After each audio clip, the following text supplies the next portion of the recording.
আলহামদুলিল্লাহ, সমস্ত প্রশংসা ওই আল্লাহ তাআলার জন্য, যিনি আমাকে এমন একটি ইফতা বিভাগে পড়ার মতন তৌফিক দান করেছেন এবং পরিপূর্ণভাবে শিক্ষাবর্ষটি শেষ করারও তৌফিক দান করেছেন। এবং বিশেষ করে আমি আরো কৃতজ্ঞতা প্রকাশ করছি আমাদের প্রাণপ্রিয় উস্তাদ, আমাদের মুশরিফ সাহেবকে। শিক্ষা জীবনের শেষের দিকে এসে উপনীত হয়, তখন অনেকে আমাকে পরামর্শ দিল যে বর্তমান সময়ে ইফতা পড়ার কোনো প্রয়োজন নাই। তার কারণ এখনকার ইফতা পড়া এবং না পড়াটি উভয়টি বরাবর। তারপরেও আমার যেহেতু আগ্রহ ছিল, এই উদ্দীপনাকে সামনে নিয়েই আমি অনেক খোঁজ করার পরে অত্র মাদ্রাসার ইফতা বিভাগে এসে ভর্তি হই। তো এখন আমার যে অনুভূতি সেটা হলো, এতদিন ছোটবেলা থেকে মানুষের মুখে যে কথাবার্তাগুলো শুনে আসছি, এই কথাবার্তাগুলো যে শুধু ভুল এমনটি নয়, বরং সুনিশ্চিত ভাবেই ভুল। এটা যদি আমি এখানে না পড়তাম তাহলে হয়তো বা এটা আমি অনুধাবন করতে পারতাম না। বিশেষ করে এখানে পড়ার পরে আমার যে অনুভূতি এবং উদ্দীপনা সৃষ্টি হয়েছে, যে সমস্ত বিষয়গুলোকে সামনে রেখে তার মধ্যে উল্লেখযোগ্য কয়েকটি বিষয় আমি আলোচনা করার বা বলবার চেষ্টা করছি ইনশাআল্লাহ।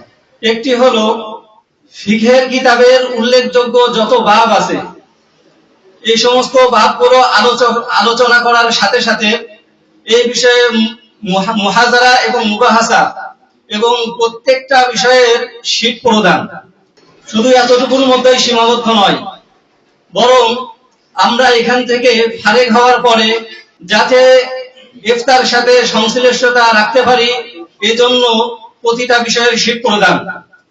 এবং আরো উল্লেখযোগ্য যে বিষয় তার মধ্যে থেকে একটি হলো ফিরাকে বাতিলা। বর্তমান যুগে আমরা যেদিকেই তাকাই শুধু বিভ্রান্তি এবং মানুষ গুমরাহির থেকে ধাবিত হচ্ছে। এই পর্যায়ে এসে আমরা যাতে উক্ত বাতিল ফিরকা থেকে দূরে থাকতে পারি এবং তাদেরকেও আমরা প্রতিহত করতে পারি, এই বিষয়ে আমাদেরকে একাধিক মজলিস করা হয়েছে এবং মুহাজারা প্রদান করা হয়েছে।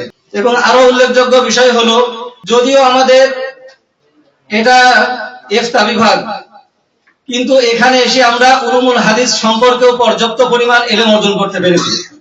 বক্তৃতা প্রদানের সাথে সাথে ইংরেজি প্রশিক্ষণ, কম্পিউটার প্রশিক্ষণ, স্থান কাল পাত্র বিবেচনা করে মুখে মাসলা প্রদান এবং লিখিত আকারে আমরা কিভাবে মাসলা প্রদান করব, এই বিষয়েও আমাদেরকে প্রশিক্ষণ দেওয়া হয়েছে। এবং বিশেষ করে শুধু এলেম অর্জনের মধ্যে সীমাবদ্ধ নয়, বরং এলেম অর্জনের সাথে সাথে আমাদের তরবিয়াত, আমরা নিজেদের আখলাক চরিত্র কিভাবে আমরা উন্নত করতে পারি, এই বিষয়ে আমাদের অধিক গুরুত্ব আরোপ করা হয়েছে।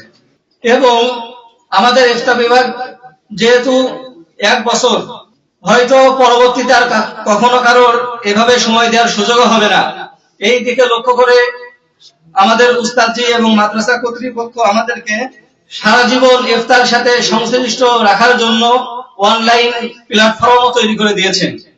এখান থেকে যখন কোনো ছাত্র ফারেক হয়ে চলে যায়, তখন সে এখানে পড়েছে এতটুকুর মধ্যে সীমাবদ্ধ নয়, বরং সর্বক্ষণিক আমাদের উস্তাদ তাদের সাথে যোগাযোগ করেন এবং গুরুত্বপূর্ণ কোনো বিষয় এবং কোনো মাসআলা যদি আমাদের সম্মুখে আসেন, তাহলে উস্তাদ সেই বিষয়টি আমাদেরকে অবহিত করেন এবং সকলকে নিয়ে সেই বিষয়ে মুহাজারা পেশ করে থাকেন। এমনই ভাবে যদি আমি বলতে শুরু করি তাহলে হয়তো শতাধিক বিষয় আমি বলতে পারবো, কিন্তু আমি আমার সংক্ষিপ্ত বক্তব্য এখানেই শেষ করছি।